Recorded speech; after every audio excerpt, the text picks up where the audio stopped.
எங்களுக்கு அந்த வெல்கம்ன்ற விதமே ஒரு தனி ரகமா இருந்தது. அதான் நான் கொஞ்சம் பயந்தனா, அம்மா கொஞ்சம் டெரரான ஆளோ. இது என்ன பிரமாதம்? இது விட பெசலைட் ஒண்ணு இருக்கு. கூவுடா. அம்மா எதிர்பார்த்த மாதிரி காசும் வந்துட்டுது கிஃப்டா.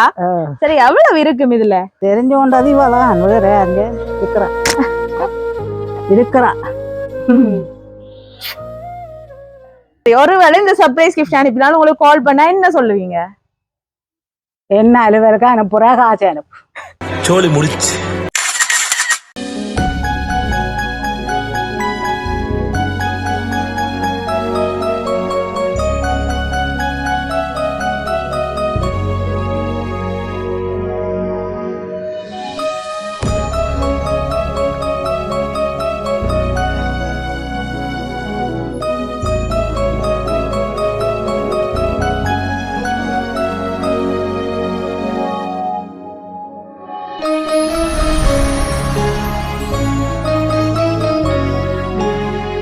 வணக்கம் அம்மா. வணக்கம் வணக்கம். நாங்க அச்சு சர்ப்ரைஸ் டெலிவரியில இருந்து வந்திருக்கிறோம். இங்க இருந்து அச்சு சர்ப்ரைஸ் டெலிவரி. சரி என்ன பேர் உங்களுக்கு? சுபத்ரா தேவி. சுபத்ரா தேவி. அந்த நாள்லயே அழகா பேர் வச்சிருக்காங்க. என்ன அந்த நாளே அழகா பேர் வச்சு விட்டுதான். சரி அவ சுபத்ரா தேவி அம்மாக்கு இன்னைக்கு பிறந்த நாளாம். என்ன சரி அம்மாக்கு இன்னைக்கு பிறந்த நாள் என்று சொல்லி அன்பா ஒரு ஆக்கள் உங்களுக்கு அழகா கேக் அதோட சேர்த்து கொஞ்சம் கிஃப்ட்ஸ் எல்லாம் கொடுத்து விட்டுருக்காங்க. இனிய பிறந்த நாள் வாழ்த்துக்கள் அம்மா. எத்தனையாவது வயது இது உங்களுக்கு? இப்ப வயது 70. 70 இருக்கும். எப்படி இருக்கிறீங்க? எப்படி போகுது இந்த பிறந்த நாள் எல்லாம்? ஏதோ ஒரு கரைஞ்சி காய்ச்சி சாப்பிட்டாச்சு. ஏதோ ஆக்கி சாப்பிட்டாச்சு. வைக்கத்தானே வேணும். சரி ஓகே. அம்மாவுக்கு பிறந்த நாள் தானே இன்றைக்கு. உங்களோட சேர்ந்து இந்த பிறந்த நாளை சந்தோஷமா நாங்க கொண்டாடிட்டு போறதுக்காக தான் வந்திருக்கோம். அதுக்கு முதல் அம்மாவுக்கு அழகா ஹாப்பி பர்த்டே பேண்ட் ஒன்று போடுவோம். என்ன அம்மாக்கு அழகா ஹாப்பி பர்த்டே பேண்ட் போட்டாச்சு. ஒரு ராணி மாதிரி நீங்க இருக்கணும்னு சொல்லி உங்களுக்காக ஒரு கிரீடமும் அனுப்பி விட்டுருக்காங்க. இப்பதான் ராணி மாதிரி கம்பீரமா அனுப்பிக்கிறீங்க. அதோட சேர்த்து உங்களுக்காக இன்னும் ஒரு கேக் அனுப்பி இருக்காங்க. சரி அம்மாக்காக அன்பா அழகான ஒரு கேக் அனுப்பி இருக்காங்க. அதுவும் உங்களோட வயசை போட்டு அனுப்பி இருக்காங்க. 70 பிறந்த நாள்ல இந்த கேக்கை கட் பண்ண சொல்லி அனுப்பி விட்டுருக்காங்க. பிடிச்சிருக்கா உங்களுக்கு இந்த கேக்? பிடிச்சிருக்கு. சரி ஓகே சந்தோஷமா. அப்ப இப்படி ஒரு சர்ப்ரைஸ் கிஃப்ட் வந்தது உங்களுக்கு. சரி உங்களுக்காக நிறைய கிஃப்ட் எல்லாம் அனுப்பியிருக்காங்க. அதுக்கு முதல் யாரு இதை அனுப்பியிருப்பாங்க? இது செல்வமலர் தான் அனுப்பியிருக்க வேணும். செல்வமலர் யாராவது அவங்க உங்களுக்கு? இந்த கடைசி பிள்ளை, உங்களோட கடைசி மகள். எங்க இருக்காங்க அவங்க? சுவிஸ்ல இருக்காங்களா? இது சுவிஸ்ல இருந்து வரலையே. வேற எங்க இருந்து? வேற எங்க இருந்துதான் வந்திருக்கு. அப்ப சசிகலா செய்யறதுக்கு இவ்வளவு தகுதி இல்லையே. எத்தனை பிள்ளைகள் அப்ப உங்களுக்கு? எனக்கு 3 பெட்டையும் ஒரு பொடியும். 3 பொம்பளை பிள்ளைகளும் ஒரு பெடியனும். 4 பிள்ளைகள். உங்களுக்காக இன்னும் நிறைய கிஃப்ட் எல்லாம் அனுப்பியிருக்காங்க. என்னென்ன கிஃப்ட் அனுப்பியிருக்காங்கன்னு சொல்லி பாப்போமே. என்ன பழக்கூட அனுப்பியிருக்காங்க. அதுவும் அதுல ஆரஞ்சு மாதுளை ஆப்பிள் இதை மட்டும் வச்சு கொண்டு கொடுங்கன்னு சொல்லி அனுப்பி விட்டுருக்காங்க. உங்களுக்கு நிறைய இந்த பழங்கள்ல விருப்பம் போல இருக்கு. அப்படியா? சரி அதாலதான் இது இவ்வளத்தையும் வச்சு கொண்டு கொடுங்கன்னு சொல்லி இருக்காங்க. என்ன சரி யாருக்கு தெரியும் இப்படி இந்த பழம் தான் அம்மாவுக்கு விருப்பம் என்று சொல்லி? பிள்ளைகளுக்கு எல்லாருக்கும் தெரியும். எல்லாருக்கும் தெரியும். சரி அப்ப தெரிஞ்ச பிள்ளைகள் தான் உங்களுக்கு அனுப்பியிருப்பாங்கன்னு தோணுது. ஆனா பிள்ளைகள் அனுப்பலையே. இத தம்பி அனுப்பியிருந்தா மனுஷி வந்திருப்பாவே. என்னட்ட மகன் அனுப்பி இருந்தா மருமகள் இங்க வந்திருப்பா. மகனும் அனுப்பல. இத அப்ப வேற யாரோ தானே அனுப்பியிருக்காங்க. நீங்க போனதும் வடிவா சொல்லுவீங்க, கண்டுபிடிச்சு அவங்களதான் முதலாவது சொல்லுவீங்க சொன்னாங்க. செல்வமலர் தான் நான் சொல்லுவேன். இந்த பிள்ளைகளுக்கே தெரியும்.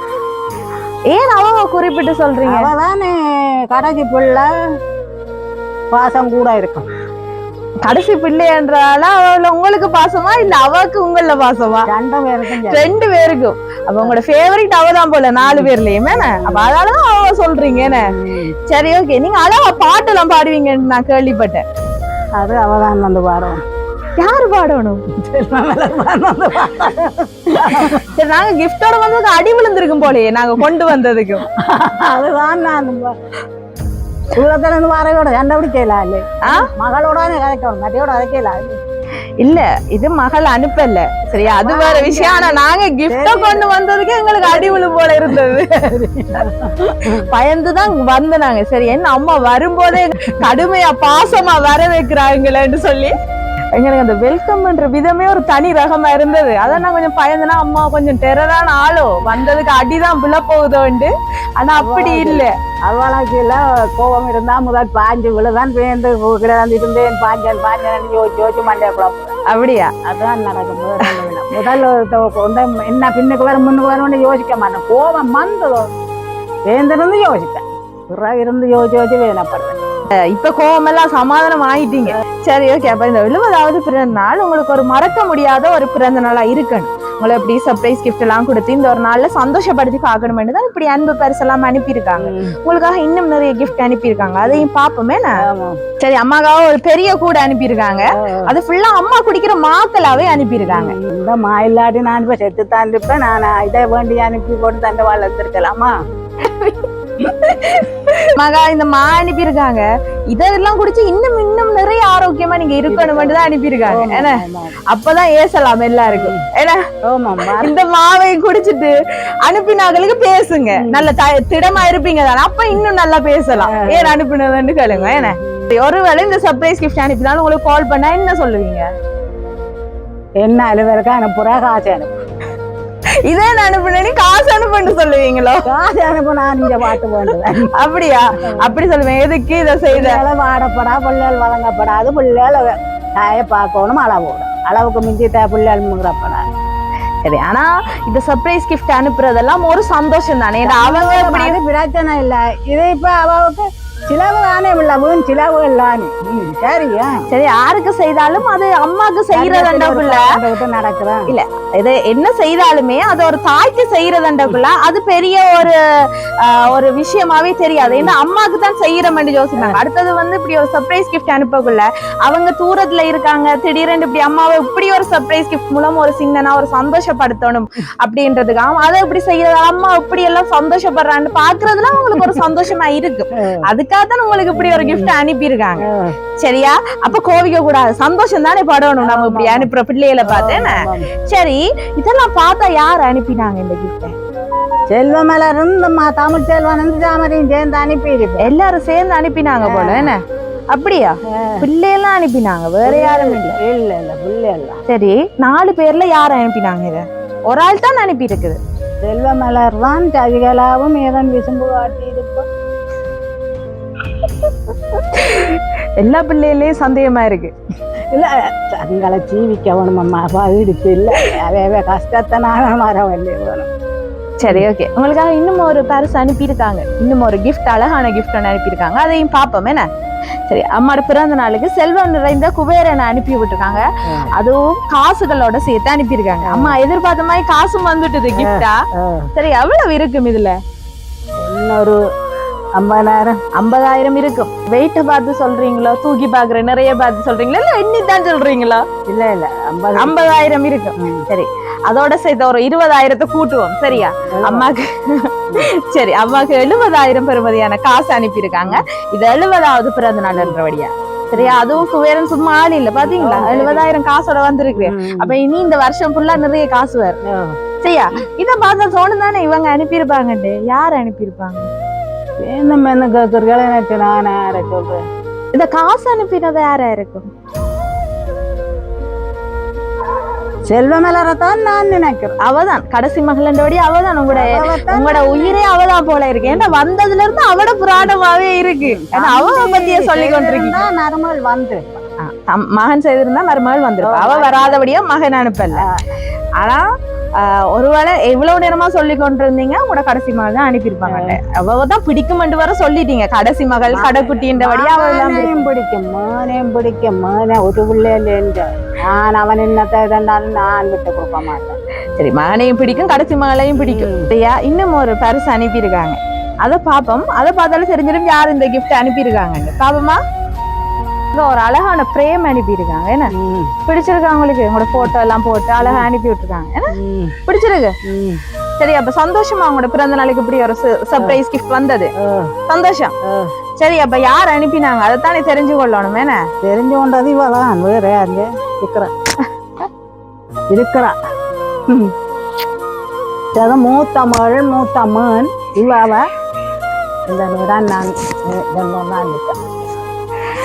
சரி, சுபத்ரா தேவி அம்மாட இந்த 70வது பிறந்த நாள்ல உங்களை சந்தோஷப்படுத்தி பார்க்கணும், ஒரு அழகான நினைவை இந்த ஒரு பிறந்த நாள்ல ஏற்படுத்தி தரணும்னு இந்த சர்ப்ரைஸ் கிஃப்டை சுவிஸ்ல இருந்து மகள் செல்வமலர், பேரன் பேத்தி மதுவன், திஷானி எல்லாரும் சேர்ந்துதான் உங்களுக்கு இந்த சர்ப்ரைஸ் கிஃப்ட் அனுப்பியிருக்காங்க. உங்களோட மகள் கண்டிப்பா சொன்ன விஷயம் என்னன்னு சொன்னா, நீங்க எந்த முறையுமே பிறந்த நாள் என்று சொல்லி நீங்க இதுவரை காலத்துக்கு செலிப்ரேட் பண்ணது இல்லையா. ஆனா அவங்க இருக்கிற காலத்துல நீங்க கண்டிப்பா பிறந்த நாளை செலிப்ரேட் பண்ணணும். இனி வருங்காலத்துல கண்டிப்பா உங்களோட பிறந்த நாள் எப்படியோ ஒரு விதத்துல உங்களோட மகளோட பரிசு உங்களோட கையில இருக்கும், உங்களை சந்தோஷப்படுத்துவா கண்டிப்பா. இதோட தான் பிறந்த நாளை மறந்துட்டா என்ற மாதிரியே நான் சொல்லிட்டாவோ உங்களுக்கு கால் பண்ணி கதைக்குள்ள ஏதோ நீங்க தான் ஞாபகப்படுத்தினீங்களா பிறந்த நாள் தனக்கு ஏதோ தெரியாத மாதிரி சொல்லிட்டான்னு சொன்னவன். ஆனா உண்மையிலேயே உங்களோட மகள் வந்து 1 மாதத்துக்கு முதல்ல இந்த ஆர்டர் தந்துட்டா, அம்மாட பிறந்த நாளுக்கு இப்படி கொடுத்தே ஆகணும்னு சொல்லி. அவ மறக்கல, பெத்த தாயிண்ட பிறந்த நாளை மறந்தா பெத்த தாயே மறக்கிறதுக்கு சமன் என்று சொல்லி சொன்னவா. கண்டிப்பா அவ பிறந்த நாளை மறக்கல, உங்களுக்கு இப்படி சர்ப்ரைஸ் கிஃப்ட் கொடுக்கறதுக்காகத்தான் அவ உண்மையிலேயே அவவும் எங்களுக்கு ஒரு பங்கு ஆட்டிட்டு இருக்கிறா. ஏன்னா அப்படி சொல்லிட்டா உங்களுக்கு ஒரு டவுட் வந்திருந்தா நான் இப்படி அவதான் அனுப்பினதுன்னு சொல்லி, அதாலதான் அவ உங்கள்ட்ட சொல்லல. இப்படி சர்ப்ரைஸ் கிஃப்ட் அனுப்புறதாலதான் பிறந்த நாளை மறந்த மாதிரி அவன் நடிச்சிட்டா. சரியா, இது 1 மாதத்துக்கு முதலே உங்களோட மகள் இந்த ஒரு ஆர்டரும் எங்களுக்கு தந்துட்டா. சரி, அவங்கள சந்தோஷப்படுத்துறதுக்காக. சரி, அப்ப சந்தோஷம் தான் என் மகள் இப்படி கிஃப்ட் அனுப்பினது. சந்தோஷம். சரி, அப்ப அவங்களுக்கு என்ன சொல்ல போறீங்க இந்த கிஃப்ட் அனுப்பினதுக்கு? என்னதான் சொல்லுறது, பிள்ளைகள் ஜோமா இருந்தா சரி, இல்லை இருந்தா இல்லை, வாக்கங்கள் இல்லை. சரி, இந்த சந்தோஷமா இருந்தா சரி, இந்த பிறந்த நாள் மாதிரியே நீங்க 100 வருஷம் இருக்கணும், ஆரோக்கியமா எப்பவும் இருக்கணும். அந்த 100 வருஷ பிறந்த நாளையும் உங்களோட மகள் உங்களோட சேர்ந்து இப்படி ஒரு கிஃப்ட், இப்படி ஒரு செலிப்ரேஷனா உங்களோட பிறந்த நாளை கொண்டாடணும்னு ஆசைப்படுறான். ஆனா போன வருஷம் அந்த கிஃப்ட் அனுப்பினாலும் அவளுக்கு அது ஒரு திருப்தி அளிக்காத மாதிரியே இருந்ததாம் அந்த கிஃப்ட் அனுப்பினது. ஆனா இந்த முறை இப்படி அனுப்பி உங்களை அந்த பிறந்த நாள்ல இப்படி சர்ப்ரைஸ் எல்லாம் கொடுத்து உங்களை சந்தோஷப்படுத்தணும்ன்றதுக்காக இந்திய நாள்ல அனுப்பி விட்டுருக்காங்க. சரியா? சரி, உங்களோட மகள், உங்களோட பேரன் பேத்தி சார்பாகவும் அச்சு சர்ப்ரைஸ் டெலிவரி சார்பாகவும் இனிய பிறந்தநாள் வாழ்த்துக்கள் அம்மா. இந்த வித நோய் நொடியின்றி 100 ஆண்டு கால ஆரோக்கியமா நீங்க வாழணும்னு உங்களுக்காக நான் ஆண்டவனை பிரார்த்திச்சு கொள்றேன். நன்றி, எனக்காக டைம் தந்ததுக்கு. கேட்க வெட்டுவோமே.